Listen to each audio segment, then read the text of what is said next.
You're tuned in to Oilers Nation every day with Tyler Yaremchuk, live every weekday on the Nation Network YouTube.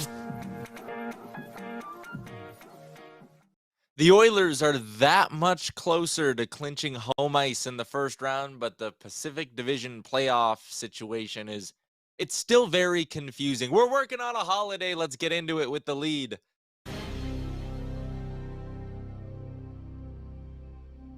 A happy Good Friday to everyone watching along on the Oilers Nation YouTube. Welcome into Oilers Nation Everyday, live from the Sports Closet studio. You see this cool Mitchell and Ness hoodie there, and then this other cool Mitchell and Ness hoodie here, and both these cool Mitchell and Ness snapbacks. Actually, that one's 47 brand. You can get all this at the Sports Closet. Sportscloset.ca is where you can check them out. Les is in with the first comment of the day. He said that was LA playing the long game, hoping to get the Oil in the first round. He's referencing the Golden Knights absolutely stomping the LA Kings. The Kings didn't even want to show up to the building. They lose 5-2 to the Vegas Golden Knights. It was an ugly one. It was 4-0, 11 minutes in to that hockey game. It was not really the result you were looking for if you wanted the Edmonton Oilers to, at some point, jump ahead of the Vegas Golden Knights and take over the top spot in the division. That is still not impossible, but now it's highly unlikely. Vegas 3 points up on the Edmonton Oilers with just 3 games to go. Now there is the chance that Edmonton wins out, right? You go 3-0, you beat Colorado, San Jose twice, and boom, you get your 6 points. You finish with 109. That means Vegas would have to go 1-1-1 or worse for you to win the division. And hey, when you look at the schedule, maybe that's not the most insane thing ever. Vegas gets Dallas in Dallas tomorrow, and then it's a season-ending back-to-back set against the Seattle Kraken. That's interesting for a handful of reasons. If Seattle were to beat Vegas in both of those games, then all of a sudden you'd go, hey, Edmonton's got a shot to pass these guys. Edmonton has an easier matchup. Again, San Jose coming in, or they play San Jose twice. But if Seattle were to take care of business and beat Vegas twice, Edmonton would then realistically have a shot to move into first. But if that were to happen, then all of a sudden Seattle might have a chance to catch the LA Kings, which is still very much on the table. Seattle, 4 points back of the LA Kings with 1 game in hand, and the Kraken have a pretty easy road up until those final 2 games against Vegas. They're going to Chicago and Arizona before taking on the Golden Knights. So it's not totally out of the realm of possibilities that Seattle jumps LA, LA's bumped into a wild card, and Edmonton, Seattle get each other in the 2-3 matchup in the Pacific. A lot of things can still happen. And the point is that there's still a lot on the line over the next little bit. I do think there are probably a lot of you, and you can give me your opinion in the Oilers Nation YouTube chat there, who are probably over it a little bit. You know, who cares? Give Edmonton whoever you can, and we'll go from there. You eventually got to beat all the good teams if you want to win a Stanley Cup. I would still like an easier matchup, but we'll see. We'll see how things play out. We're going to talk about that and more today on the show. Some of you in the chat saying, where's Liam? Liam has a rookie camp for the Sherwood Park Crusaders that he's running. So he is not kicking around today. I am also feeling under the weather, so this is probably going to be like a 25-minute show, just a heads up. Baggedmilk is going to join us in just a couple of minutes for the Bro Down. So we got that going on. Feel free to drop in some questions in the chat because honestly, there's not a lot to talk about. There are no games tonight in the NHL. Why the NHL in the middle of a playoff race decided that they wanted to have an entire Friday where no games will be played doesn't make a lot of sense to me. But it does set up tomorrow, which will be the first time in NHL history that 32 teams will all be in action on the same day. It's never happened before where every team in the 32-team NHL will be playing on the same day. So that'll be kind of cool. A lot of hockey to watch tomorrow. That means a lot going on the AMA Travel out of town scoreboard. You have some thoughts on the Golden Knights and Kings game. Epiphany says Korpisalo was a sieve. Yeah, he got absolutely lit up in that hockey game. He gave up 4 goals on just 10 shots. Not good, I would also add. There was the power play there that didn't help either. The Kings were just largely non-competitive from the jump there. So it's going to be difficult to catch Vegas for that number 1 spot in the division. I would put the percentage chance at probably like 15% right now, just because it would require Edmonton winning out and Vegas getting swept by Seattle in that season ender. Or, I mean, I guess they could win one of them and just lose to Dallas. Like, it's not crazy, but it's far from likely. Dave Lunn is in and says, what's with McLeod being LTIR'd? Well, we heard earlier in the week that Ryan McLeod still felt like he was about a week away from being ready to go. So this retroactive LTIR thing doesn't actually mean he's going to miss more time. And if you saw, they brought up Jason Demers from Bakersfield in the American League. Now, at first, I was kind of like, this is just getting a guy going, right? You never know how many D-men you're going to need in the playoffs. We saw that they're, practicing with Ryan Murray on a normal pairing now. I thought maybe they were just bringing up Jason Demers to see if they could get him going. But as Braden says in the chat, he can come off Tuesday. That is LTIR for McLeod. And Demers is at 699 games played. And the Oilers are playing the San Jose Sharks, which is the team that Demers spent the bulk of his career with. So this might be a situation where Jason Demers was like a really good soldier for them down in Bakersfield this year. A veteran guy who, by all accounts, was a great leader for that Condors team. If he told them, hey, like, I'm retiring at the end of this season, they may have just been like, hey, yeah, you know what? Let's give you your 700th career game. You'll get one more NHL game under your belt in San Jose where your career kind of started. I think it's just a feel-good kind of story, which is nice. It's good that the Oilers can do that, and they'll probably run 11-7 with them tomorrow against the Sharks. We'll get set for that game again tomorrow with a Sherwood Ford Giant Game Day edition of the show. But yeah, it's just them doing a solid for a guy is all it is. And it's a feel-good story, which is good. It's good this time of year. Everyone's feeling good around the Oilers. Epiphany says the Preds are not officially eliminated yet. No, the Predators are not officially eliminated, and they're very much still in that playoff race. Right now, they are 1 point back of Winnipeg and 1 point back of Calgary, but they have the game in hand on Calgary as well. Man, Nashville, Tyson Barrie and the boys just not going away at all in this Western Conference playoff race. It's going to be interesting. We still have a head-to-head to play between Calgary and Nashville, and we still have a head-to-head, and I believe this one is tomorrow. Yeah, tomorrow at 5 o'clock, Nashville's in Winnipeg. If Nashville wins that, they jump the Jets, and again, they would be at least 1 point up on the Flames by the end of the day, and they would still have the game in hand to potentially jump them even if the Flames win. Like, the Preds are still very much in this series, and I'll tell you, with UC Saros between the pipes, I guess you could say it about all three teams, Markstrom and Hellebuck too, and if I'm the Colorado Avalanche, I'm a little nervous, or should I say the Vegas Golden Knights, because it seems more likely right now when you look at the way the points are going that Vegas ends up as the number one seed in the West. That means they would get one of Winnipeg, Calgary, or Nashville. Seattle would go the other way and play potentially Colorado in round one if they hold on to the division. There's still so much up for grabs in all of these division races. It's really, really interesting stuff. So we'll see. It's a big weekend too. No games tonight, but every team in action tomorrow. It is a Friday today on the show, and that means our pal Baggedmilk is stopping by, courtesy of Star Mechanical. You can find them online, starmechanical.ca. One of Edmonton's top new home plumbing installers for the last 50 years. If you need 24-hour emergency plumbing and heating service, they got you. 780-481-8873. I think I see Baggedmilk down there all ready to go. Let me see that beautiful bag of milk. BM, how are you doing? Can you hear me? I didn't do an audio test. I got you. Excellent. We're rolling. We are rolling. Big week how you doing, for you. Pal? You're not feeling Ryan. Well today. You're not feeling well today. Man, you need me to come bring you some soup? Maybe a nice hot toddy? Either one of them would be great. I'm crushing like a liter of Gatorade right now. So I'm working away at a few things, but no, I'm a little congested. So I'm going to be leaning on you to carry the remainder of this show. A big week for you with RNH hitting 100 points. We joked yesterday on Real Life that with the way your phone blows up when this stuff happens, it's almost like you yourself got 100 points. Yeah, it's pretty hilarious, actually. Like, I mean, the shtick has gone on for, 12 years now. I picked Nuge as my horse shortly after he got drafted in 2011. That was June 23rd, 2011, Tyler. You were probably 4 years old at that time, I think, if my math is correct. Mm-hmm. So, yeah, it was a cool week, and it's been a long time coming.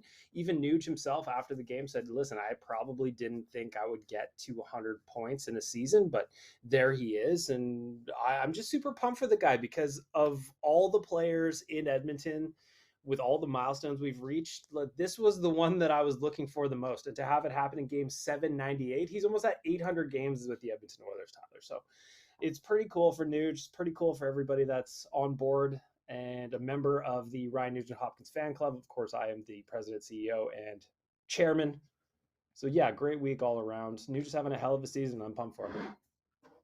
Pretty neat too, as we just kind of wrap up the season and look at different storylines. I like that they're calling up Jason Demers to get his 700th game here. I think this is a neat little story and kind of again shows the way this team's rolling. That like, hey, they're not that they aren't taking things too seriously, but it's you can mix in things like this when you're rolling the way you are.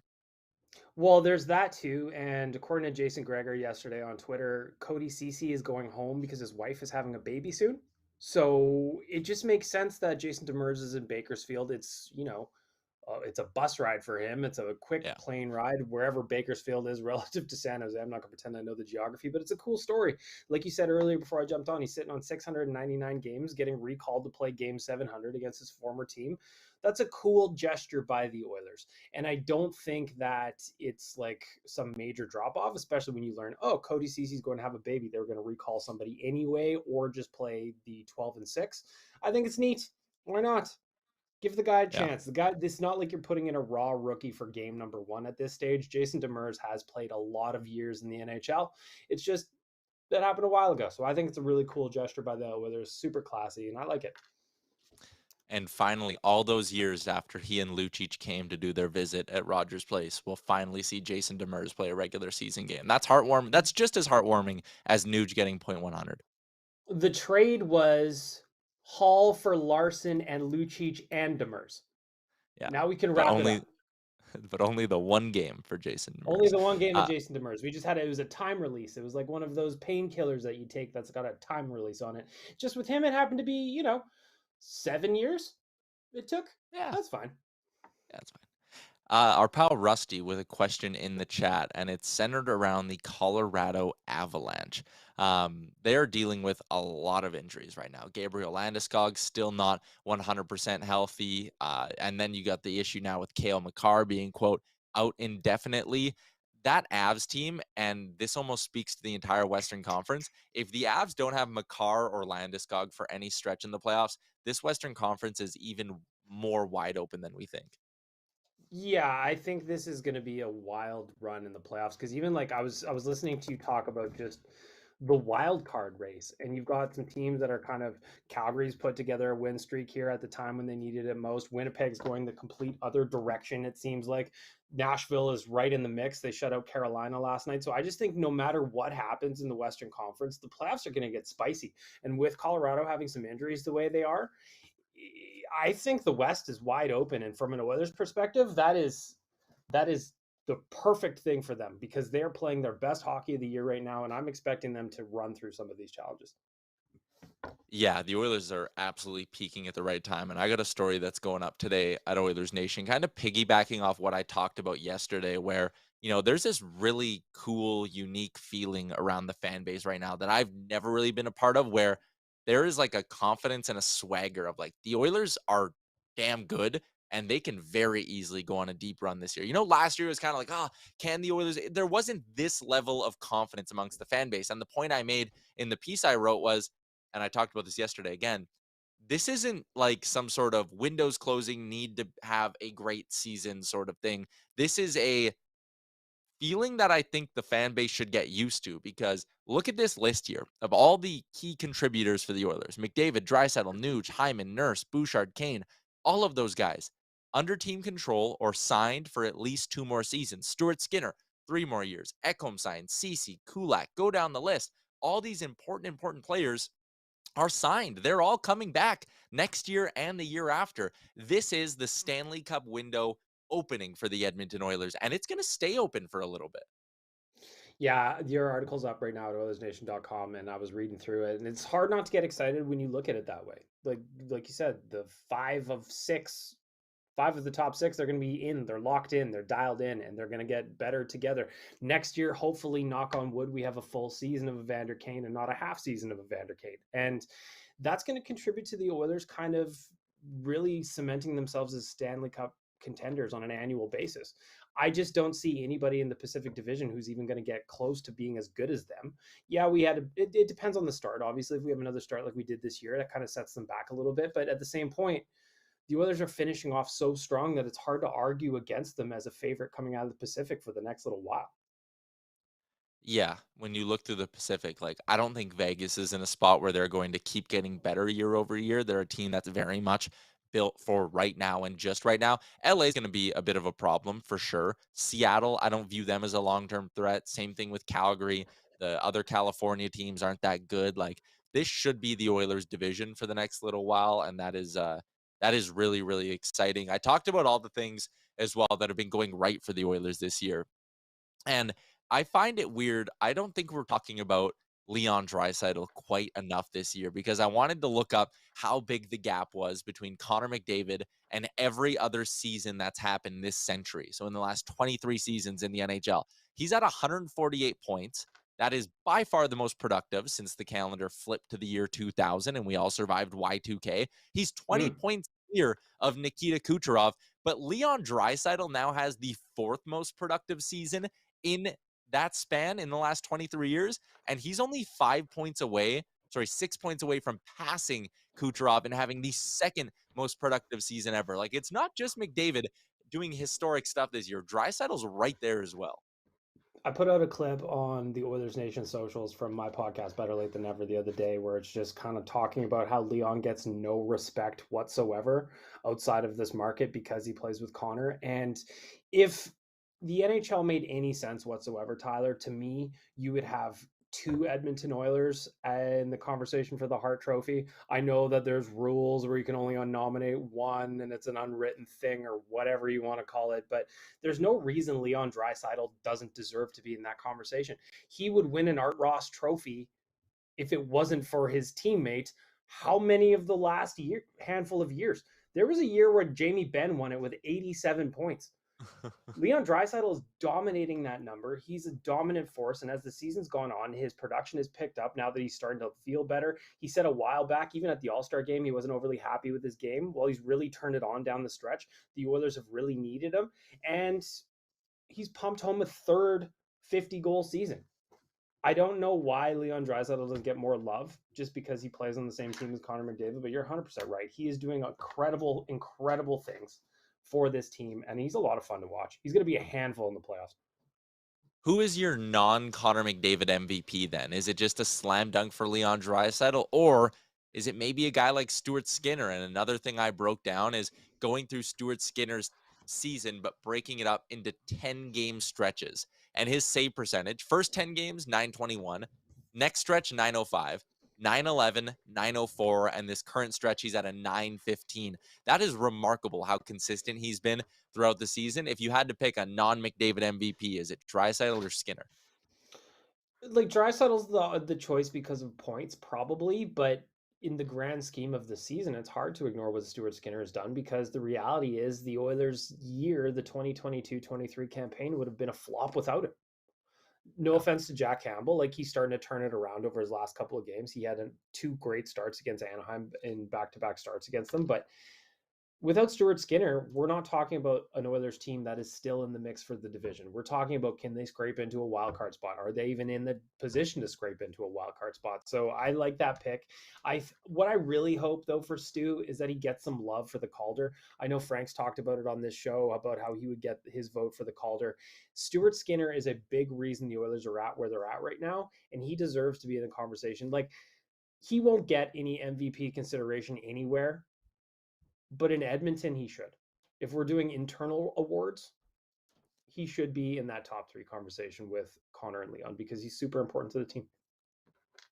Are the LA Kings starting to scare you a little bit less than maybe they would have a couple of weeks ago? Like, they got beat down by Vegas. Edmonton's now handled them twice in a row. I'm starting to wonder if maybe LA's hitting the skids at the wrong time.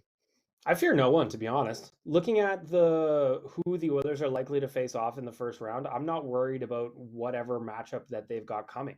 And if it is LA and it's starting to look that way based on, Vegas winning last night, the Oilers can still win out and have an opportunity to get in the first place, but they're going to need some luck to have that happen. So it sounds like and it looks like it's going to be LA, and I'm not really worried about it, Tyler. The Oilers over the last 2 wins have shown that they're a different club.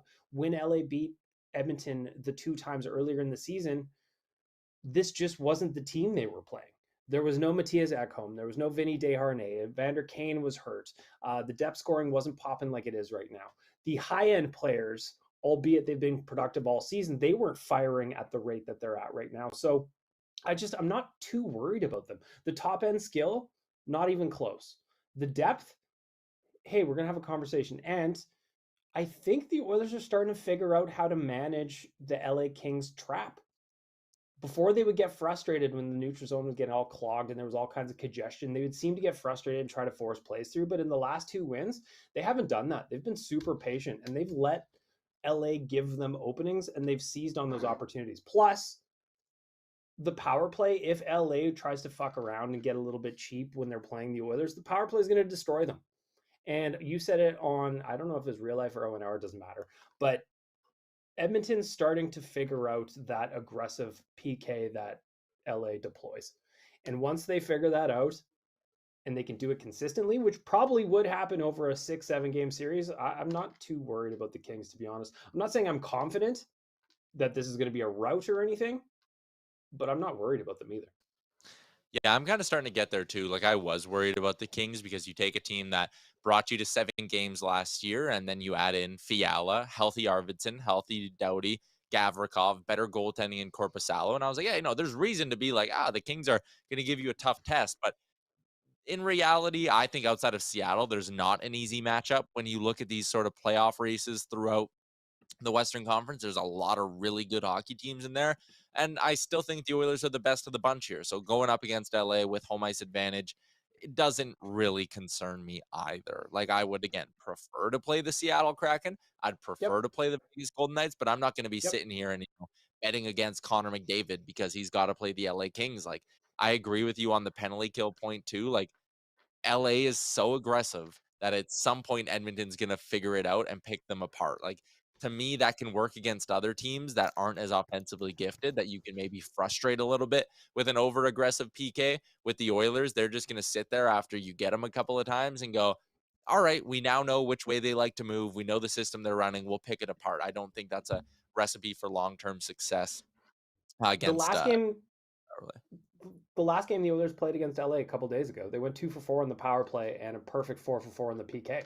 If the special teams can kind of round into form, LA does not have the high end skill to beat the Oilers in a 7 game series. They just don't.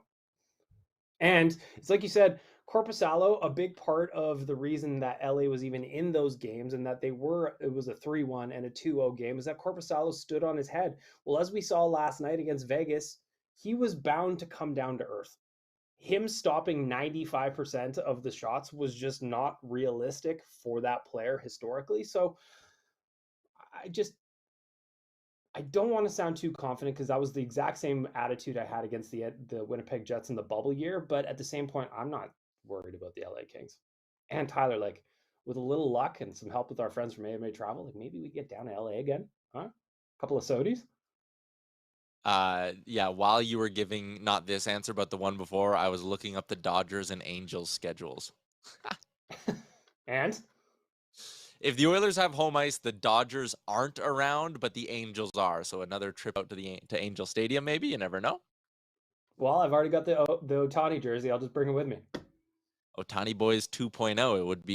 It would be a lot of fun. And Oilers fans travel so well in the playoffs. That's the other thing too. 100%. Someone in the chat said home ice advantage is overrated in round one. I think it's actually in general a little overrated in terms of the winner and loser of the series. Like, I don't think it actually impacts you that much. The Oilers were 500 at home last year, 500 on the road in the playoffs. So I'm not like crazy worried about it from like they'll lose the series if they're not at home.